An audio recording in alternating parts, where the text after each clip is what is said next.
Olá, você está ouvindo Escovando Bits, o podcast da CodeCon.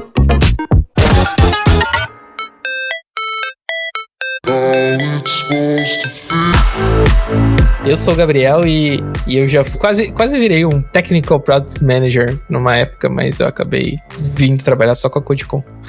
Que chique. Eu sou o Galeno e acho que tem muito dev que sabe mais de produto do que o próprio PM ou PO. Eu sou o Diego Eis e eu tô aqui em minoria agora, vou apanhar do Gal com o Gabriel aí, mas é isso, eu já fui front-end. Eu falo já fui front-end em vez de programador front-end ou desenvolvedor front-end, porque front-end é front-end, né? Programador é outra coisa. Tu era o próprio front-end, assim, né? Eu era o próprio front-end. Front-end é o terraplanismo da programação. É tipo isso daí. Mas o Diego, aprendi. Eu tinha um livro teu, eu acho. Tu tinha um livro HTML5, CSS Fundamentos, alguma coisa assim, não tinha? Tinha. Tem, né? Tá por aí. Tem um guia front-end também. Eu lembro de ter lido esse da capa vermelha, né? Não é? É, isso aí. Eu lembro de ter lido esse aí quando eu era jovem. Também que você falou quando eu era jovem, eu ia falar, isso daí já fala bastante da sua idade. E eu aprendi muito também no Tableless, né? Diego Eis, famoso fundador do Tableless. Aprendi a centralizar div lá, aprendi a usar display grid, aprendi muita coisa. Aprendi a largar as tabelas. Eu cheguei a fazer site com tabelas. Tempo bom. Eu vou dizer que era bom mesmo, porque funcionava em tudo quanto é lugar, a gente tinha nem metade da dor de cabeça que a gente teve depois. Exatamente. A gente só vai pro nosso intervalo comercial e volta já. Perguntas sobre arquitetura e engenharia. Só que de software. Neste quadro, trazemos um especialista do Asas para tirar dúvidas dos devs quando o assunto é arquitetura e engenharia de software. Hoje estamos aqui com o Geliel, Software Engineer no Asas, para nos ajudar a sanar as dúvidas dos nossos ouvintes. Quando é que usar design patterns realmente ajuda e quando é só complicação desnecessária? Bom, para resolver a maior parte dos problemas, o design pattern ele já vai resolver isso, né? Então, se a gente tentar desenvolver algo na mão do zero, muito provavelmente a gente vai chegar em algo semelhante ao que já existe, ou muito perto, e se a gente acabar melhorando, a gente vai acabar chegando em um pattern. E utilizar o design pattern, né, facilita na hora que você está trabalhando em equipe, né, com outras pessoas. Quando você vai explicar o porquê que você resolveu aquele problema e como, citar qual design pattern você utilizou, facilita tanto no processo de code review e entendimento das outras pessoas, como também quando elas forem aplicar novas mudanças e forem aplicar novos códigos naquela rotina, elas já sabem, já estão habituadas ali com aquele pattern, né, com aquele padrão já do mercado.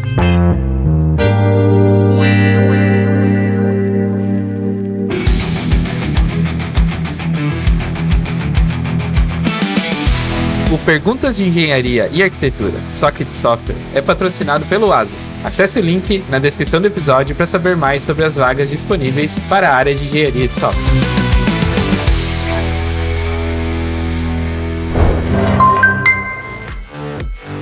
Boa, então voltamos. E você que está escutando esse podcast no seu fone de ouvido e não pegou o celular para ver o título de hoje é O que devs precisam saber sobre o produto. Eu acho que a gente está falando muito sobre isso ultimamente aqui nesse podcast, mas hoje a gente trouxe um especialista aí, um ex-dev, que agora é ex-front-end, né? Agora ele falou pra gente que não era dev, ele era front-end. Front-end, muito respeito aí. Pra virar dev, botava um pouco ainda.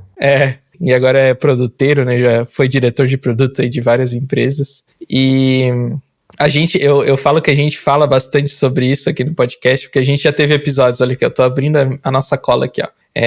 O real dev 10x faz todo o time ser melhor. Comunicação para devs, como falar sobre tecnologia sem parecer arrogante. Por que entender de negócio é mais importante do que aprender um novo framework? Enfim, a gente tá falando muito sobre isso aqui. E daí hoje a gente trouxe de novo essa dúvida, né? O que devs precisam saber sobre o produto? Porque é aquela velha briga, né, em empresas, principalmente empresas SaaS aí, que tem o PM versus o Dev, e os dois sempre discordam de tudo.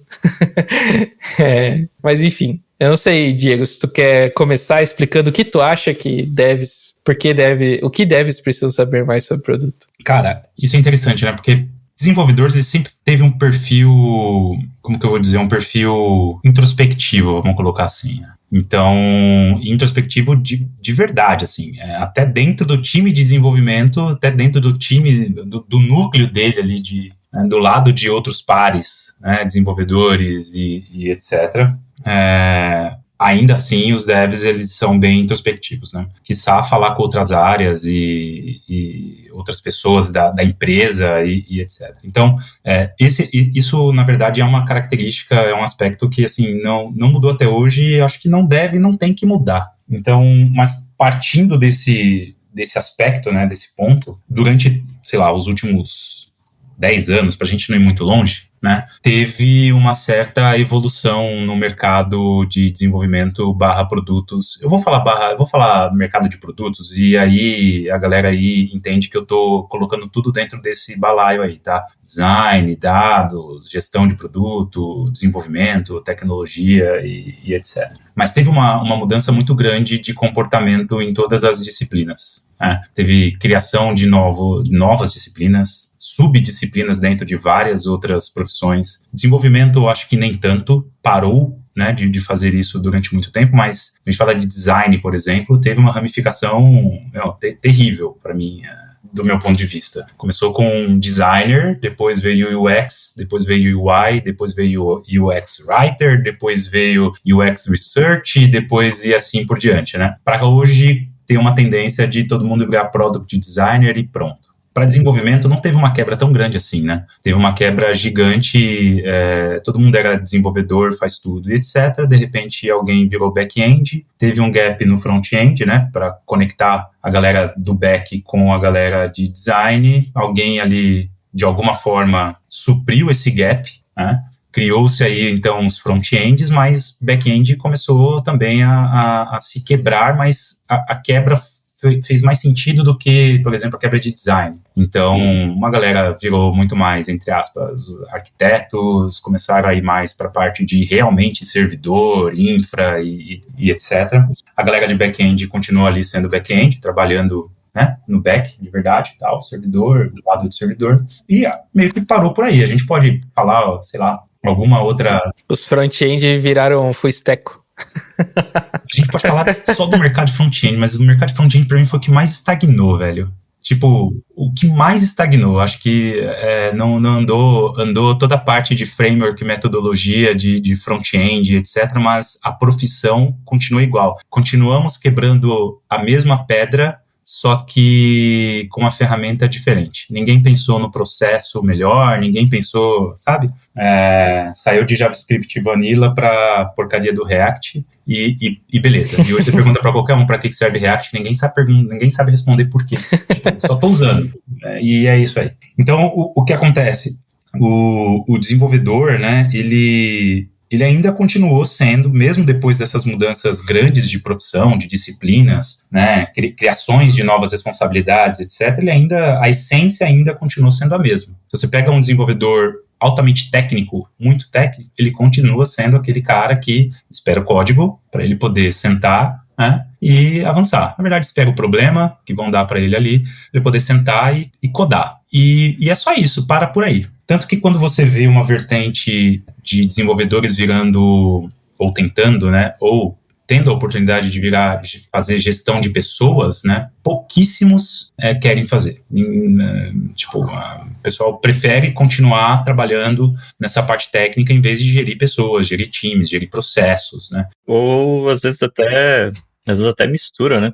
O cara vira tipo tech leader, mas é um tech leader que às vezes coda ainda, né? Ele até tem uma pequena gestão de pessoas ali, mas ele ainda tá com a mão no código. Não é... Exatamente. A gestão de pessoas não é a única coisa que ele faz. Não é a única coisa que ele faz, ele não quer fazer só a gestão de pessoas, né? E o que complica demais, porque se você parar para ver, é muito difícil de você encontrar profissionais técnicos que conseguem cuidar de pessoas e ainda se mantêm técnicos. Não estou falando de continuar codando, mas ainda continuam tendo um alto nível técnico, mas conseguem se focar muito na gestão de pessoas e gestão de processos. Vamos colocar dessa forma. Então, Aí começa isso, o cara vira tech lead, mas ele, teoricamente, ainda coda bastante, está muito próximo do time, é uma referência técnica para o time, e esse é um ponto importante, ele continua sendo uma referência técnica, mas não um líder, então ele vira um líder técnico, mas, cara, ele não tem a habilidade, às vezes, a facilidade de fazer gestão de carreira, gestão, né, de estrutura de time, uma gestão, e aí a gente começa a ir muito pro lado mais... Eu vou falar soft skill, eu não gosto muito, mas mais de soft em vez de hard. E aí esse é um ponto importante. Por que dei toda essa volta, né? Porque não necessariamente é uma obrigação, os devs deveriam de verdade aprender mais sobre produto. Na verdade, é muito maior do que produto em si, né? É uma visão mais ampla além do código. É como que você usa de verdade a tecnologia que você está fazendo ali, que você está executando, para resolver um problema de negócio. E para conectar as duas coisas, passa por muito mais do que produto. Passa para, sei lá, eu nunca vi, por exemplo, um desenvolvedor, beleza, fizemos o deploy, maravilhoso, ele entrar no dashboard do Analytics, os indicadores de negócio, no dashboard de negócio ali do Metabase, que a empresa usa, sei lá, alguma coisa assim, para ver se tem mais clientes entrando, para ver se está ganhando mais grana, a empresa está ganhando mais grana, para ver se, sabe, algum indicador de negócio de produto. O que ele faz é entrar no Datadog e ver se nada caiu, e ver se as coisas estão tudo online ali, está tudo em ordem. Então, começa muito por aí, né? Tipo, essa é uma cultura muito focada técnica. Eu até ia fazer uma pergunta, assim, tipo, você acha que precisa saber dessas coisas, assim, KPI, OKR, paradas assim, ou, tipo, o negócio dele é task no Gira? Eu acho que, com certeza, ele tem que saber. Ele tem que saber. Por quê? Eu posso ser muito simplista, tá? Mas eu vou me colocar no balaio aí, mas a gente digita código para realizar uma solução. Essa solução está conectada a um objetivo de negócio, né, que a gente precisa alcançar para que a gente consiga sustentar a empresa, entregar, né, soluções mais interessantes e melhores para o cliente final e assim por diante.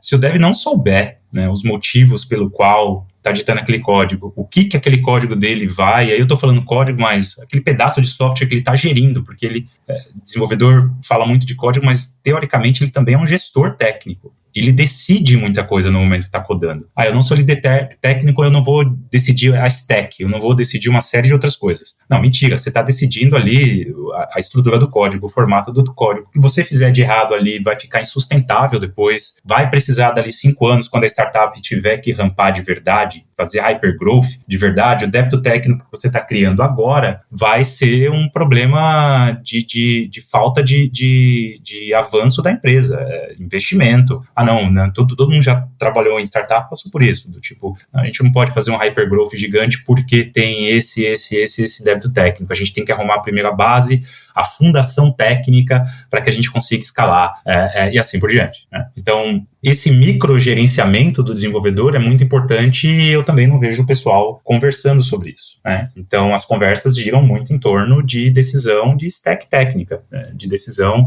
e eu nem estou falando para fazer, sei lá, bike shedding, não estou nem falando para ficar demorando muito para escolher como que é o pattern que vai ser utilizado, sei lá, não estou nem falando dessas coisas mais simples, estou falando mesmo de decisão técnica. O cara está desenhando o código, está escrevendo o código ali, ele fala, cara, toda uma startup muito provavelmente vai fusionar com uma outra startup mais para frente, ou a gente vai pensar mais em integração XYZ, e eu acho que eu vou fazer aqui já esse módulo que eu estou fazendo aqui de login, gestão de usuários, a autenticação de usuário, de um jeito que fique fácil para aceitar depois login social. Ou para caso a gente comprar e fusionar com outra empresa, ela vai ter a base de usuários dela, esses caras vão ficar se logando em 2 sistemas, a gente vai ter que se matar aqui para fazer um middleware XYZ para poder ler do banco um, ler do banco outro, ou não, a gente vai ter que juntar os bancos de dados todos, não, mas lá usa CPF como a chave primária, e aqui usa e-mail como a chave primária. Putz, como que a gente vai fazer isso agora? E ele parar 5 minutos para pensar numa decisão técnica que ele está fazendo ali, e não é só o time inteiro, ele está fazendo ali, vai salvar muita coisa mais para frente. Então, sai do código, né, e começa a pensar mais no problema, né? Então, eu acho que sim, o time de desenvolvimento e os devs no indivíduo, assim, tinha que sair mais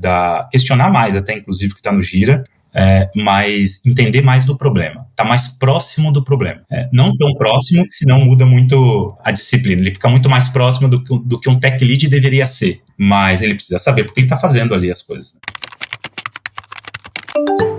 A gente gravou um episódio com o Rafael Ponte sobre como desenhar APIs robustas e previsíveis. E ele falou exatamente isso, assim, que tipo, tem coisa, sei lá, tu tá desenhando 2 microserviços lá. O que vai acontecer se houver uma falha de comunicação entre os dois? Tipo, o primeiro microserviço vai ficar rodando um load infinitamente, ele vai estourar um erro aleatório na cara do usuário. Tipo, são coisas que um PM ou um designer, eles não vão conseguir prever, mas um dev vai conseguir, tipo, isso é pensar no produto, é pensar no cliente final, né? De tipo, pô, eu não vou simplesmente estourar um erro aqui, 403 na cara do usuário, eu vou, tipo, pô, vou realmente tratar esse erro, vou mostrar de um jeito ok, ou sei lá, vou chamar o designer e falar, olha, pode ser que isso aqui aconteça e tal. É bem interessante, né? É exatamente isso, assim, quando a gente fala sobre gestão de produto, a gente costuma trazer alguns pilares, né,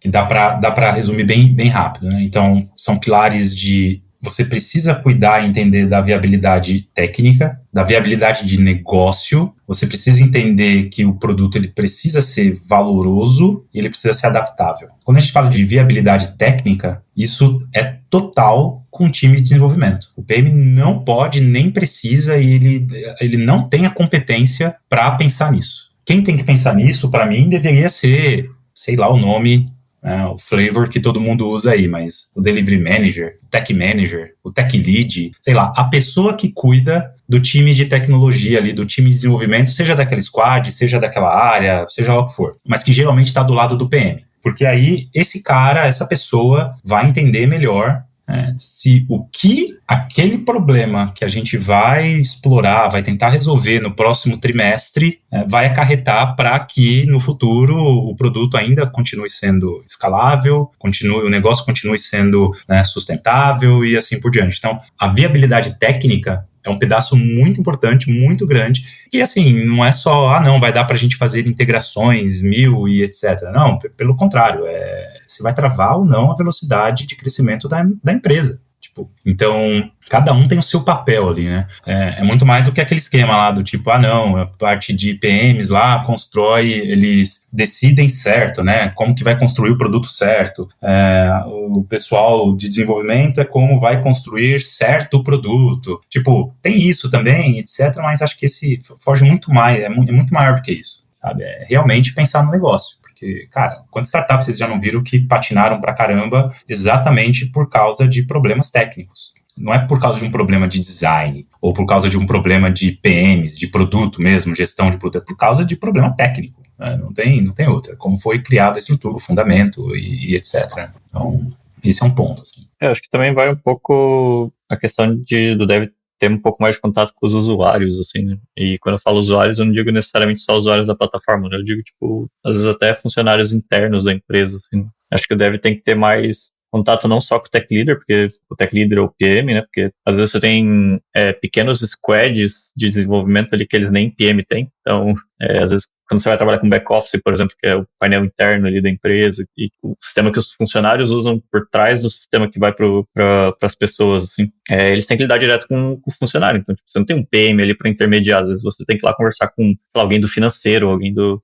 comercial, assim. Então, acho que você tem que ter esse tato, assim, né, para conversar com as pessoas, tentar entender, tipo, a necessidade delas e tudo mais. Exatamente, o comportamento que elas vão ter dentro do produto. Então, assim, já trabalhei em empresas, na última que eu estava, e em outras também do tipo, time interno, né? Nem vou falar de time, nem vou falar de cliente de fora. Os caras não conseguiam abrir uma tela exatamente porque demorava muito. Pô, sério que precisa vir uma reclamação da diretoria para cair para os PMs pegarem isso e priorizarem a lentidão de tela de relatório porque tem muita tabela ou porque, sei lá, trava, não abre. Aí quando você vai ver, tem requisição para 1 milhão de microserviços não sei da onde, para um banco de dados michuruca que tá não sei do que e etc. Cara, isso é um problema técnico. Isso daí, tipo, o dev trabalha nisso todo dia. Ele devia falar, tá demorando pra caramba aqui, 10, 20 segundos aqui, meu. Deixa eu ver o que tá acontecendo aqui. Ele entrar lá, olhar e ver, cara, pelo amor de Deus, tem uma query aqui que tá cagando tudo. O cara parar 5 minutos e refazer a query. Tô nem falando pra refazer o back, repensar no banco, entender mais como que tá, sabe? Eu tô só falando, tipo, cara, essa query tá cagada. E, tipo, ir lá e tentar arrumar.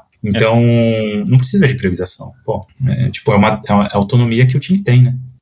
Às vezes o dev foca muito em defender o código, né? Esquece de olhar pelo lado do usuário mesmo. Assim.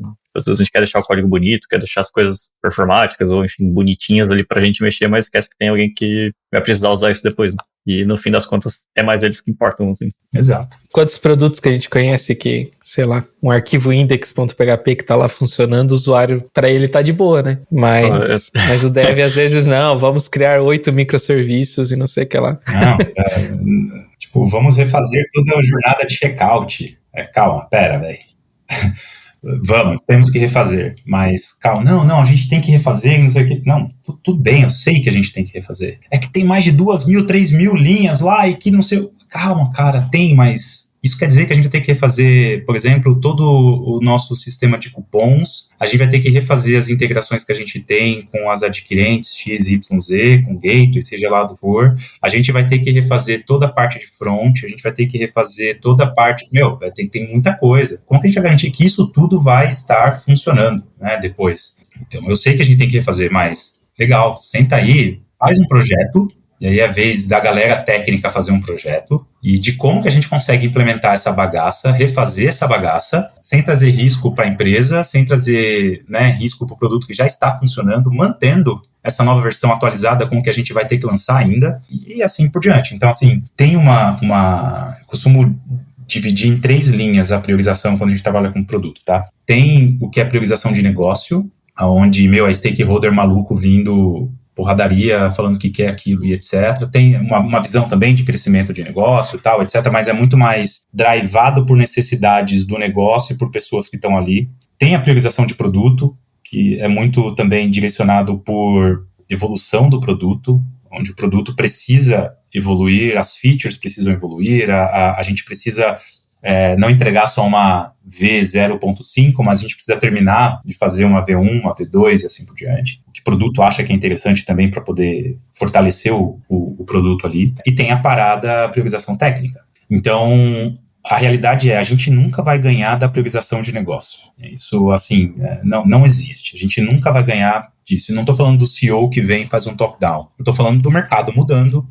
Estou falando, dos concorrentes chegando, eu estou falando de evolução técnica que existe, né, no mercado mesmo que a gente precisa acompanhar e assim por diante. Então, o certo seria a gente colocar a camada de priorização de negócio antes de tudo e dali o resto ser direcionado. Então, vira a evolução de produto e vira a evolução, a priorização técnica. Então, vejam bem, a gente tem objetivos de empresa para poder alcançar. O dev está nem aí para isso. É legal, ele sabe que nós temos a estratégia de XYZ. Pô, legal, mas ele não olha os indicadores no dia a dia, ele não entende se a gente está indo bem ou se está indo mal, ele não monitora junto com a gente se a gente está tendo ou não sucesso, né, nos objetivos do trimestre, do semestre, do ano, ele fica ali no dele. Então, o que acontece? Quando a gente não prioriza um débito técnico ou uma fundação técnica, uma evolução técnica, seja o que for, é porque a empresa não está sentindo essa necessidade ainda porque não está prejudicando os resultados de negócio. O usuário está ok aí com o index PHP, seja lá o que for, e etc. Não é um problema para ele porque é a página, talvez, ou a feature menos utilizada, e etc. Então, a gente não vai priorizar aquilo, mas o dev, às vezes, olha só o código, às vezes, olha só a parte técnica, às vezes, faz até parte, ele vai mexer em outra coisa, ele vai precisar mexer ali, é um asco para ele não gosta, e etc. E tal, e aí, ele tem essa ansiedade de fazer todas essas mudanças. Mas, veja bem, se essa mudança de débito técnico não estiver conectada com uma necessidade de uma evolução de produto, que está conectada com uma priorização de negócio para poder alcançar um objetivo, um resultado amplo da empresa, não tem por que ser priorizado. Então, a visão do dev, na minha opinião, precisa ser, de novo, muito direcionada pelo objetivo de negócio, assim como todos são, assim como o PM faz, assim como o designer faz, assim como a área de marketing faz, a área comercial faz, todas as outras áreas fazem. A parte de tecnologia, os desenvolvedores deveriam também pensar dessa forma e, a partir dali, eles definirem as prioridades. Para falar, caramba, Diego, olha, então, aquele objetivo de produto no trimestre que vem que eu vi no seu planejamento do ano, só vai dar certo, bicho, se a gente conseguir começar agora a refatorar essa parte. Porque se não refatorar essa parte, a gente não vai conseguir escalar determinado pedaço. Para a gente poder refazer, sei lá, aceitar criptomoeda no seu checkout, a gente vai ter que refazer esse módulo aqui de checkout, que faz a integração com o Gateway X, que faz a integração com a subadquirente, com o adquirente assado, para conseguir o cara chegar lá e mudar, que ele não quer mais real, ele vai pagar com Bitcoin, a gente vai ter que conectar na carteira X, que a gente não sabe qual é da pessoa, e tarará, a gente vai ter que refazer isso, porque isso não aguenta, cara. Isso vai demorar muito. Eu acho, chuto eu, que vai levar 6 meses. É por isso que a gente tem que começar agora. Óbvio, ele vai usar desculpas e argumentos melhores do que a minha, mas pronto, ganhou o PM. Porque lá na frente ele já viu que vai impedir uma evolução da empresa e um ganho da empresa. Acabou. Se não começar agora, já era. Então, o PM já... Bom, o PM inteligente já pegaria isso e priorizaria. Acho que esse é um bom ponto, assim, né? Tipo, você falou de soft skill e tal, acho que a capacidade de saber priorizar e saber defender o porquê que tal coisa é prioridade é muito importante, assim, para um dev, né? Tem hora que uma feature nova vai ser prioridade, tem hora que refatorar o sistema, refatorar alguma coisa ali, refazer alguma coisa que não vai escalar bem, enfim, vai ter que ser prioridade, porque, como você falou, no futuro a empresa vai crescer, vai vir tal coisa e a gente não está preparado para isso, enfim. Óbvio que novas features sempre é um negócio que chama mais atenção, para o PM, principalmente. Eu imagino que ele gosta mais de mostrar que, fizemos tal coisa a mais, tal funcionalidade nova. É mais bonito para mostrar para a diretoria e tal. Mas, cara, assim, essas refatorações, assim, que às vezes você precisa fazer na escala, tipo, você vai fazer uma feature, a feature vai ficar cagada, vai sair todo cheio de bug, enfim, a tela vai ficar lenta. Acho que você tem que ter essa noção, é uma noção de priorização, que o PM tem uma noção de priorização, né? Tipo, ele tem uma ideia do que vai trazer mais valor para o negócio, mas a gente também tem que ter, como deve, uma noção de priorização do que vai fazer melhor, o que vai ser melhor para a empresa, assim, né? O que vai fazer bem para o sistema e vai permitir a gente ser mais produtivo, ter um sistema que funciona melhor. É entender o problema. Tipo, beleza, velho, entendi o problema que você quer, o problema que você trouxe para resolver. Saquei. Legal, é difícil pra caramba, ótimo. A gente pode fazer assim, dessa forma, desse jeito, e etc, piriri, e aí sim começar a trabalhar, sacou? Então é um ponto... Esse é um ponto importante, cara, porque a gente está falando dos PMs.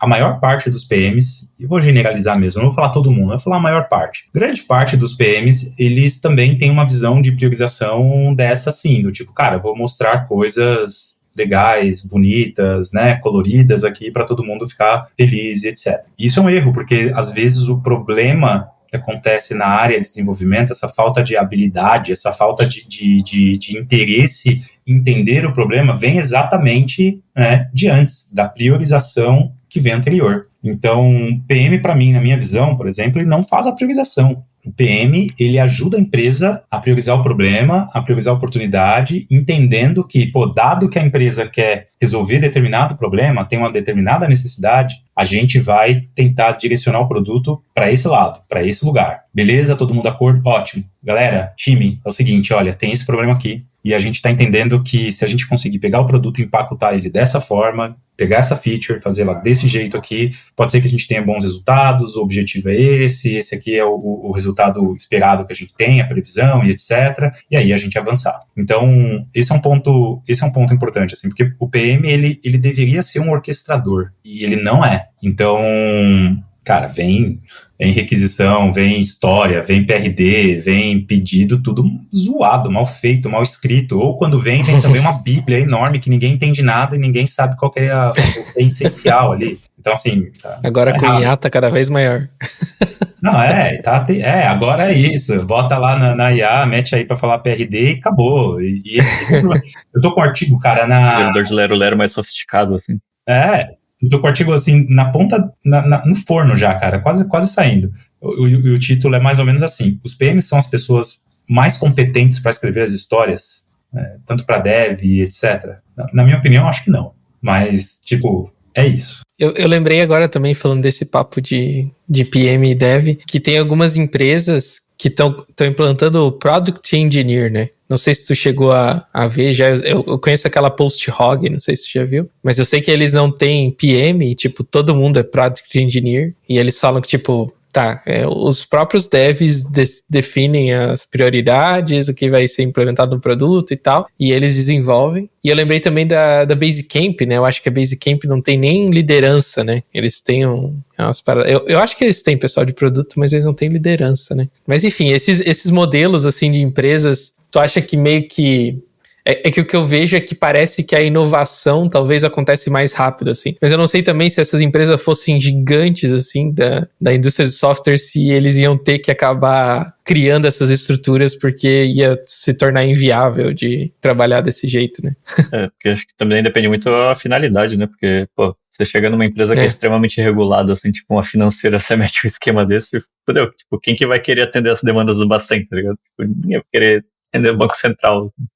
Acho que vai muito do que permite, né? Muito disso aí, do contexto, do mercado, do produto, mas eu acho que principalmente da maturidade das pessoas que estão formando esse time. Então, cara, eu gosto de polemizar, velho. É legal polemizar, porque aí a galera fica se debatendo e ninguém nunca vai ver se o seu argumento é válido ou não, todo mundo vai ficar como você fala.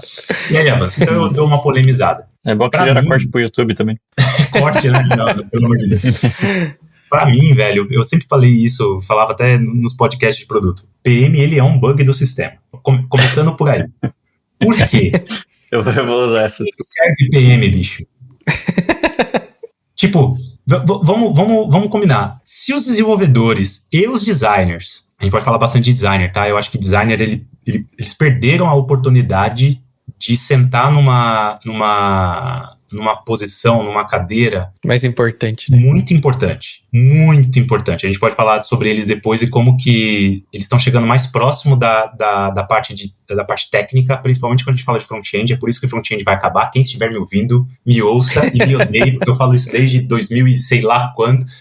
Meu, vai acabar o PHP e o front-end. O cara profetizando o apocalipse do front-end. Os 4 cavaleiros do apocalipse do front-end é o React, o Redux, Next.js, sei lá.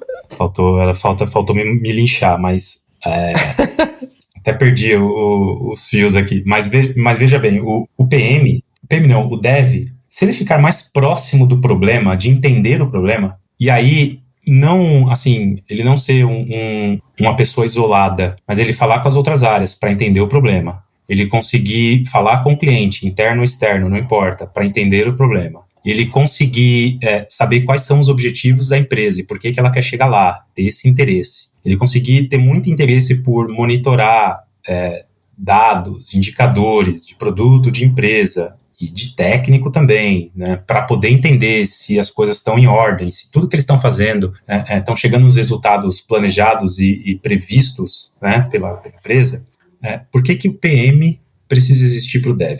Então, beleza, eu estou falando do Dev individual ali do time, mas pensa se fosse o Tech Lead mais próximo e sentado na cadeira, ele deveria sentar mesmo de entender o problema, conhecer para onde que a empresa quer ir, saber quais são os riscos técnicos, a viabilidade técnica daquela coisa, de como, o que pode atravancar, o que não vai atravancar e quais são os caminhos, porque, bem, o caminho mais rápido, mais fácil para resolver, quem fala isso é o Dev. Porque o PM sai dessa mesa, senta lá do lado do Tech Lead, senta lá do lado do time, então, galera, estamos com esse problema aqui. O que dá pra gente fazer rápido, que depois a gente consiga, né, incrementar e etc, mas a gente consiga fazer rápido, resolver e tapar esse buraco. Quem dá essa resposta é a galera técnica, não é o PM. O PM às vezes fala, puta, talvez dê pra gente ir pra esquerda, direita, ir ali e tal, fazer isso, empurrar. Aí depois ele vai tentar validar essa ideia ali com quem? Com a galera técnica. Mas quem fala se dá ou não dá e que vai ou não vai fazer é a galera técnica, não é o PM. Então... o PM às vezes parece que vira um intermediário meio desnecessário, assim. Parece que só intermediou uma conversa e aí, na verdade, corre até o risco dele fazer um telefone sem fio, assim. Exatamente. Ele ouviu alguma coisa errada, repassou errado pro Dev, aí o Dev não vai conversar direto com a pessoa, vai conversar com o PM e ele fica tipo desse atravessador, assim, sabe? É exatamente isso. Então, assim, se você para ver em equipes altamente maduras, aí pega os exemplos que o Gabriel trouxe aí, pega a Basecamp, que pega a Gumroad, pega essas startups que são... É que aí a gente está levando muito pro extremo. Essas startups realmente são outliers, assim. A galera desenvolvedora, a tech, entende de negócio, produto e tecnologia. São bem fora do comum. Pega a galera da Valve, etc. São outros mundos. Mas se a gente olha nesses outros mundos como o mundo ideal, né, a maneira mais bonita e certa, correta de se trabalhar, nesse momento os PMs perdem. Não faz sentido nenhum. porque a área técnica aprende sobre o negócio e, consequentemente, consegue conversar com as pessoas de negócio, porque é essa barreira que acontece, né? Um cara tá falando sobre negócio e não entende nada de tecnologia, outro cara entende muito tecnologia, mas não quer nem saber sobre o negócio, então tem um problema ali, é por isso que cria esse gap, é onde o PM faz a cola, mais ou menos a mesma coisa que acontece com desenvolvedor e designers, né? Aparece ali o maldito front-end do lado para poder colar os dois, e hoje nem esse trampo tá fazendo direito, era a única coisa que né, obrigação que ele deveria fazer, não tá fazendo direito, polemizei de novo, mas é isso, PM não existe. E aí se junta o designer, que é o responsável pela experiência de uso do produto, e que ele entende também, tanto quanto deve, as jornadas, os problemas de comportamento que tem, quais são os pitfalls todos ali do produto, né, do que eles estão construindo e etc. E que é ele que vai sentar antes de todo mundo, né, até um pouquinho depois do PM, mas antes de todo mundo, para desenhar a solução, falar, ó, o usuário vai vir por aqui, vai clicar dessa forma, vai aparecer nessa tela, com esses cenários, desse jeito, piriri, pororó, para depois a galera sentar. É ele, diabos, que deveria estar muito próximo também do problema, até mais do que o PM. Então, vejam bem, né, eu sou o cara de negócio, trago um problema, ponho na mesa, onde tem o tech lead, tem o designer, tem ali as pessoas técnicas, eles vão entender aquele problema e vão avançar. Então, talvez no mundo ideal o PM não deveria realmente existir. Né? Existe por causa de um monte de tretas, né? Em mudança de prioridade, vem tempo, desinteresse das áreas, tem todo o problema de comunicação e etc e tal. É por isso que tem um ser ali que tenta orquestrar tudo e juntar todo mundo dentro de um mesmo alinhamento. Mas se a empresa não fosse tão louca assim, trabalhasse realmente numa priorização só, sem mudar de ideia o tempo todo, né, com foco, um objetivo muito claro, todo mundo atrás desse mesmo foco e desse mesmo objetivo e etc., cara, o mundo seria muito melhor e provavelmente não precisaria ter PMs por toda parte. You've got mail. Uma coisa que sempre me deixou um pouco encucado, assim, eu falei com brincadeira no começo ali do episódio, mas que eu acho que na verdade é um pouco verdade, assim, que tem muito dev que na verdade sabe mais de produto do que o próprio PM, né? E acho que isso é meio que algo inato da função, assim, porque você vai construir uma função, você tem que entender muito bem ela para saber os pormenores e os pitfalls dela, assim. Você vai falar de, sei lá, processar uma cobrança de cartão de crédito, sabe? Pô, você vai ter que entender do gate, você vai ter que entender todas as validações que você tem que fazer, você vai ter que entender coisas relacionadas a de quem vai ser adquirente e tal. Detalhes esses que o PM não vai saber. E basicamente toda a informação que ele sabe, ele já te passou para você poder executar bem a sua tarefa. Então acho que de uma forma meio que natural, assim, o dev ele vai saber mais sobre o produto do que o próprio PM, sabe? Então acho que todo dev tem que aprender alguma coisa sobre o produto e se ele não quiser aprender, ele vai aprender de qualquer jeito, porque senão ele não vai crescer na carreira, sabe? Tipo, é algo que ele é obrigado a fazer, para fazer o trabalho dele. Não, eu super concordo com você, cara. É exatamente isso. Quando a gente fala de regra de negócio, é exatamente isso. É exatamente isso. O que o dev precisa aprender sobre o produto, que a gente fala aqui, né, é basicamente esse traquejo de negócio. Né? Entender um pouco mais o teórico ali do tipo, cara, a gente está indo para algum lugar. Por que diabos a gente está indo para esse lugar? Beleza, eu sei que é para ganhar dinheiro. Maravilhoso, ótimo. Todo mundo tá afim de ganhar dinheiro. Mas quando a gente chegar naquele lugar, por que a gente vai ganhar mais dinheiro ali do que em outro? E quando a gente chegar lá, a gente vai para onde? Beleza, então hoje eu sou um marketplace amarelinho, com logo azul, com duas mãos apertando assim, ótimo. Para onde que vai depois? Vai criar... O que vai criar um sistema de pagamento? Um serviço bancário, banking, que vai ter tudo lá, que não sei...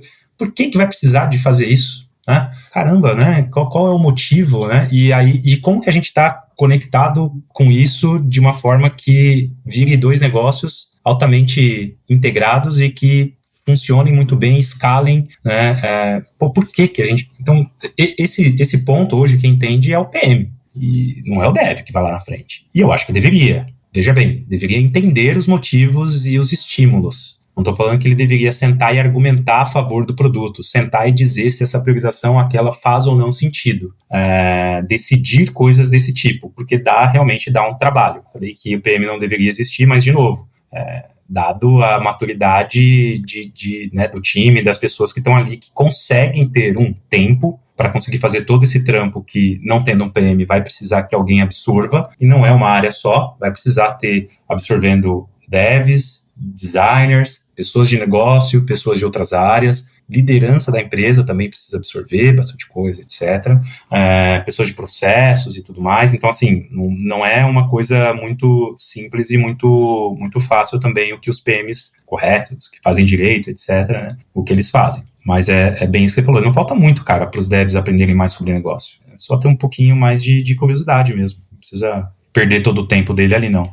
É que eu ia perguntar se o dev não ia acabar fazendo mais reunião e tendo menos tempo para codar, mas ao mesmo tempo eu fiquei pensando que com o advento da IA, né, eu acho que, tipo, a IA vai, todo mundo fala, a IA vai substituir o dev, mas pelo contrário, né, ela vai dar mais agilidade pro dev para ele ter tempo de fazer outras coisas. Talvez esse tempo que ele vai ter sobrando, porque ele vai codar mais rápido, ele pode estar mais envolvido no produto, participando de reuniões, falando com os stakeholders, entendendo melhor. Eu diria que quem corre mais risco e aí eu estou fazendo uma palestra para quinta-feira, mais ou menos sobre isso também, sobre PMs e produto, etc., mas falando da IA. Para mim, quem corre mais risco, nesse caso, são os PMs. Exatamente porque, se vocês pararem para perceber, a área técnica, a área de produtos, /tecnologia, /design, /X, tudo que a gente sabe, tá rolando uma mudança de responsabilidades e uma mudança de comportamentos, né, de papéis ali. Então, se vocês pararem para ver,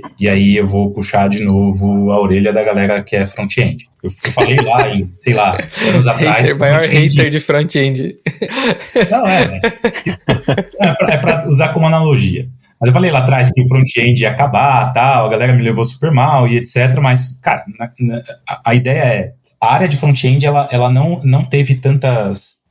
ramificações como back-end e designer. Design, eles também se perderam, desculpe designers, eu vou ser meio franco aqui, mas eles se perderam no próprio ego demais, assim. Olharam muito para dentro e pouco para fora. Então, esse olhar muito para dentro, eles ficaram muito focados em método, framework, muito focado em processo, discovery pra caramba, em como resolver os problemas, olhar muito para o usuário e etc. Esqueceram também como os devs, mas acho que o designer tem maior responsabilidade nesse ponto do que os devs, de olhar para o negócio, de olhar o resultado, de olhar a experiência que ele criou, se está dando mais ou menos dinheiro, se realmente resolveu ou não o problema do usuário. Então, os designers eles se perderam nesse meandro. Mas veja bem, o dev front-end ele nasceu por causa de uma falta de comunicação entre designer com os programadores. Então, não é obrigação do programador lá na época, eu tô falando, gente, 10, 15 anos atrás, do tipo, o cara que era back-end, ele não ia ficar colocando botãozinho para esquerda, para direita, borda arredondada, cor X, Y, Z.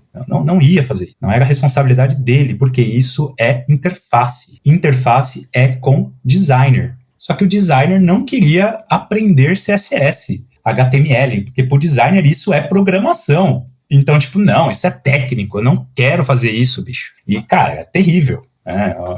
Assim, era um problema gigante, real mesmo nas empresas. Então surge esse ser no meio que é o especialista em front-end. E veja bem, ele é especialista em front-end, eu não estou dizendo que ele é especialista em client-side, que é uma coisa diferente. Então tem dev back-end que não manja de client, e maior parte dos front-ends também não manjam de client-side, é outra história. Então, mas veja bem, hoje agora com o advento do Figma e do IA, designer e front-end, teoricamente, eles vão se mergear, pelo menos os front-ends que ainda fazem o trabalho repetitivo de forma manual, que é o quê? Eu vou zoar aqui. Fica fazendo crudezinho o dia todo, né? Não, é um crude um pouco mais, né, bonitão, né? O cara se conecta com React, nas APIs todas da empresa, mas ele nem faz API, né? Quem faz isso é o dev lá e etc. Isso vai parar. Então, veja bem, tem uma tendência de mergear as disciplinas, tem acontecido. A missão final do Figma é que o desenvolvedor front-end e o designer trabalhem numa mesma plataforma. Duvido, eu ponho a mão no fogo e daqui uns... eu vou chutar alto para não queimar tanto assim, mas sei lá, em 7 anos, será que o Figma não lança uma IDE? Compra o Cursor? Sei lá, vai fazer sentido. Né? Então, assim, trabalhar dentro de uma mesma plataforma faz sentido quando a gente fala de interface, regras de negócio do usuário, comportamento do usuário, ponto, né, e coisas dali para frente. Então tem isso dando um exemplo só entre designers e front-ends que trabalham muito com interface, com regra de negócio ali, etc, de front. está tendo um mergeamento de disciplinas. A mesma coisa acontece com o lado de design com PMs. E do lado dos PMs, a área de negócio. A galera de negócio está aprendendo muito rápido, está entendendo muito rápido como funciona uma empresa de tecnologia de produto. Antes eles não conseguiam falar com devs, entender sobre gestão de produto, processos, etc. Hoje isso aí é obrigatório. Toda empresa é uma empresa de tecnologia hoje. Se ele não entender como funciona um processo de produto, pelo menos de gestão ali, de priorização, de produto mesmo, cara, esquece. Então, para mim, eu vejo designers andando um pouco mais para o lado técnico, entendendo um pouco mais sobre o problema. Eu vejo PMs ali tendo uma decisão muito clara, que é entender muito mais sobre negócio, parar de ficar fazendo só gestão de produto e gestão de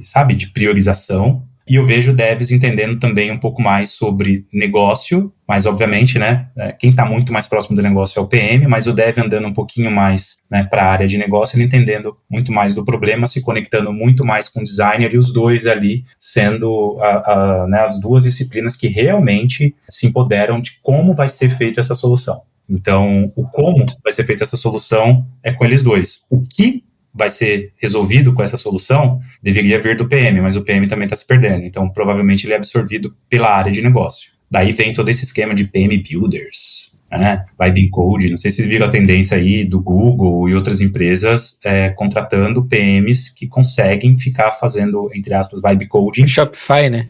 Shopify, para poder entregar protótipo, MVP e até solução pequena no ar. É isso. Então, eu até falei do Basecamp, né, e eles, assim, pelo que eu lembrei agora, 2 devs e um designer por time, né, eles têm esses pequenos times, assim, sem PM. Pelo que eu lembro do que eu li no livro deles, é assim. Eu acho que já puxando pro papo final, eu não sei se tu tem dicas de devs que querem se inteirar melhor sobre produto. Eu já vi curso de programação para PMs, mas eu nunca vi um curso de produto para devs.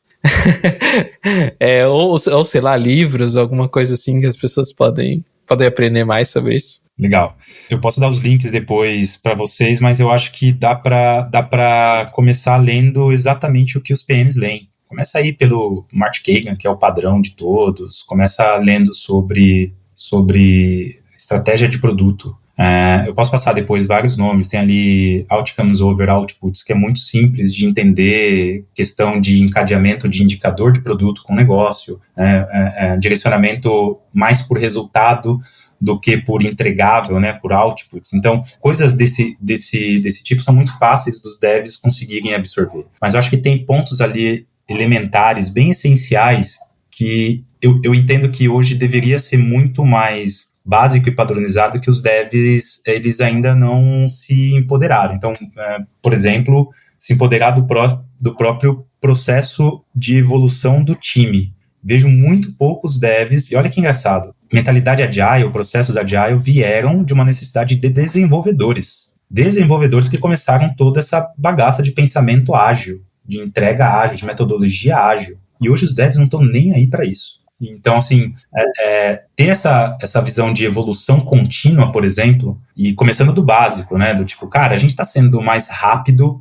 do que antes. A gente está entregando, além de entregar mais rápido, mas com mais qualidade do que o ciclo anterior. Não estamos. Estamos. Por que a gente não está? E melhor ainda, por que nós estamos, então? O que a gente fez certo para a gente poder replicar? Né? Então, eu não vejo devs tendo essa discussão. Isso aí é papo para o agilista, que agora morreu também, né? O agilista é outra disciplina que sumiu da face da Terra, exatamente porque não conseguiu evoluir. E o problema do processo foi absorvido por quem? Um pouco pelo tech lead, pelo delivery manager, seja lá quem for que está na empresa de vocês, e nada pelos devs. Eu não vejo dev falando, caraca, meu throughput desse trimestre aqui está sendo uma porcaria. Tipo, eu tô entregando muito, muito pouco. Será que é por causa do tamanho das tarefas, elas são complexas demais? Ou porque eu realmente tô numa vibe ruim, né? Então, acho que se os devs, e dando só esse exemplo de processo, mas se os devs se chegarem muito mais pela essência mesmo do que é tecnologia, desenvolvimento, questionarem mais, né, gerarem mais cenários futuros, acho que vão estar no caminho correto, assim, acho que já vai facilitar muito a vida deles e também, assim, a eficiência geral da empresa vai aumentar.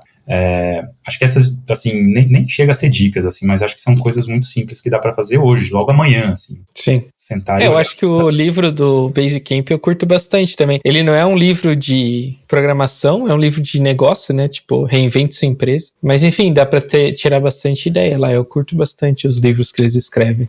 Tudo da Base, cara, tudo da galera lá do DHH eu gosto bastante, assim, desde as antigas, assim, a galera do Basecamp total ali, Shape Up deles é muito bom, Rework é muito bom, todas as coisas que eles lançam ali é bem interessante. Se vocês pagarem para ver, é o uso de tecnologia para alavancagem de negócio. Então, cara, o DHH é um dos caras mais técnicos que tem no mercado, até hoje. Você vê o cara falando sobre desenvolvimento? Óbvio, sobre parte técnica? Óbvio que vê, mas sempre tem um cunho de negócio. Né? Sempre tem um motivo, uma vertente de negócio. Isso é não só porque ele é empreendedor, mas porque ele conecta tecnologia para alavancar negócio. Acho que Mas ele é um grande exemplo de um dev que, tipo assim, pelo que eu sei da história, né, o cara lá, o Jason Fried, né, ele criou o Basecamp e daí ele tava passando com algum problema lá específico e ele achou um cara aleatório, não sei onde, na Holanda, onde é que o cara morava, na Dinamarca, acho. E daí foi lá, marcou uma reunião com ele, tipo, ele ficou tão impressionado com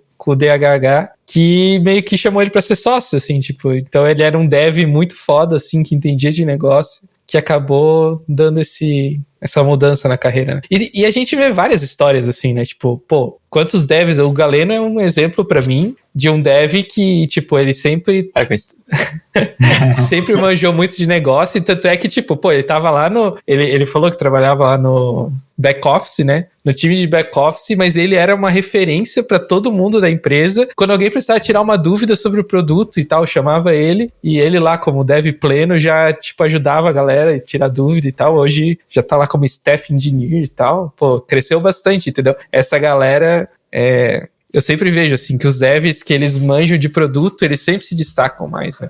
Acho que sim, cara. Eu acho que, inclusive, um pequeno relato pessoal, aqui na época que eu trabalhava com back-office, assim, justamente por não ter PM, era muito mais fácil você ter esse contato direto com o usuário e você meio que era obrigado a se interessar pelo produto, porque você conversava com quem ia usar o seu produto mesmo, assim. Tipo, conversava com o pessoal que fazia parte de antecipação lá, dos recebíveis visuais e tal. E aí, tipo, isso te obriga a conversar mais com a pessoa, fazer as perguntas para essa pessoa, então você tem que saber fazer as perguntas certas para você depois poder fazer o seu trabalho bem. E você tem que se preocupar com essa pessoa, com como ela vai usar o teu sistema, o que você vai desenvolver para ela poder fazer bem a tarefa dela. Então, cara, era tipo, recompensador você ver que o seu trabalho melhorou o dia de alguém, assim. E aí isso vem disso que a gente conversou, né? De você entender mais o produto, de você querer participar mais nessas questões de negócio e tal. E o Gabriel falou assim, depois você acaba até virando referência. Né? Acho que ali foi um pouco por obrigação, assim, porque como não tinha PM, mas, cara, nada impede de você fazer isso na sua empresa. É isso.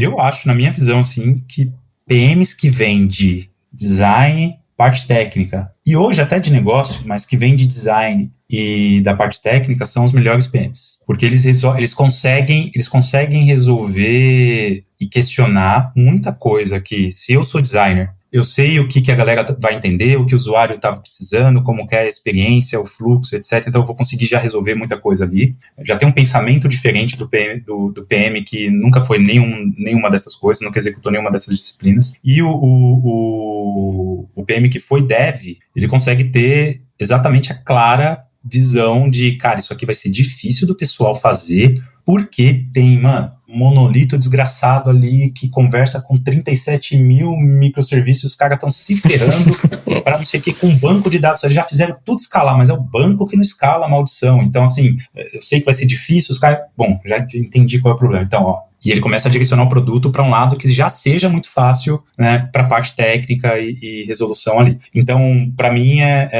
são as duas disciplinas que melhor formam PMs, assim. Óbvio que aí essas disciplinas sofrem exatamente com o lado das habilidades de PM que precisa ter, né? E é muita reunião, muita conversa, muita burocracia, argumentação, priorização, criação de slides, planilhas e piriri, pororó, a parte burocrática. Mas que também, assim, dependendo da empresa que você trabalhar, não vai ter nada disso, vai ser muito mais... Eu acho que devs, assim, deveriam realmente, assim, pensar com mais carinho num cargo de gestão de pessoas, assim, de gestão mesmo, né? Então, como a gente estava falando no início lá, né? Tem muito dev que, cara, prefere...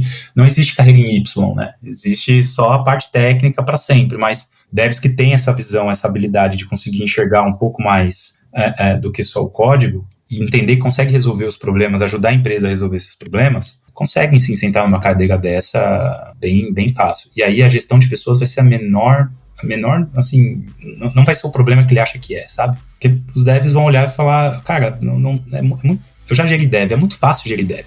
Quando falar de carreira e etc., a galera que tem mais dúvida é gente nova. Então, assim, você vai conseguir direcionar, porque o que eles querem mesmo ali é absorver parte técnica. Então, você conseguindo entender parte técnica e ajudando a resolver as partes burocráticas de pessoas, né, vai fácil, assim, sabe? Então, acho que os devs deveriam pensar um pouco mais nessa cadeira, assim.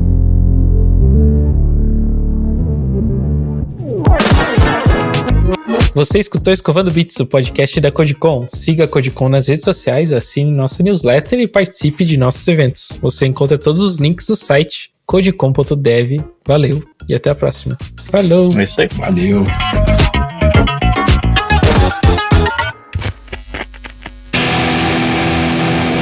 Este podcast foi editado pela BZT.